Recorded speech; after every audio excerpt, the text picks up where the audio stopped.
একলা চলো, একলা চলো, একলা চলো। হ্যালো বন্ধুরা, কেমন আছো সবাই? আশা করি ভালো আছো। এটা হচ্ছে আমার ফার্স্ট ব্লগ। আমার নাম হচ্ছে মিথুন। আমি কলকাতায় থাকি, কলকাতায় আমার বাড়ি। আমি বোম্বেতে কাজ করি। তো আমি নতুন চ্যানেল খুলেছি, তোমাদের সবার সাপোর্ট কামনা করি। আর এই যে এই সিনারিটা দেখছো, এটা হচ্ছে মুম্বাই জুহু বিচ। সবাই ভালো ভালো জায়গায় ভিডিও বানানোর চেষ্টা করে, প্রথম ব্লগ।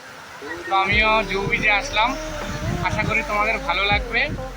আর এই যে এটা দেখছো পাশে অমিতাভ বচ্চনের বাড়ি, এখানে আমাদের যেতে দেবে না। তো আমার ফার্স্ট ব্লগটা মুম্বাই জুহু বিচে করলাম। আশা করি তোমরা আমাকে সাপোর্ট করবা, তোমাদের সবাই সাপোর্ট কামনা করি। আমার ভিডিওটাতে সাবস্ক্রাইব করে দেবা, লাইক করে দেবা। আমরা নতুন মানুষ, মানে পারি না কিছু বলতে, নতুন মানুষ, চেষ্টা করছি। তোমাদের সাপোর্ট কামনা করি। তো সবাই সবাই সাপোর্ট কামনা করি। সবাই আমার নতুন চ্যানেলটিকে সাবস্ক্রাইব করে দেবা। আর এই দেখো তোমাদের জন্য সমুদ্রটা রাখলাম, তো সমুদ্রটা উপভোগ করো সবাই। যাবার কালে কেউ ফিরে না চায়, যদি কখনো পথে যাবার কালে কেউ ফিরে না চায়, তবে পথের কাটা তুই রক্ত মাখা চোখ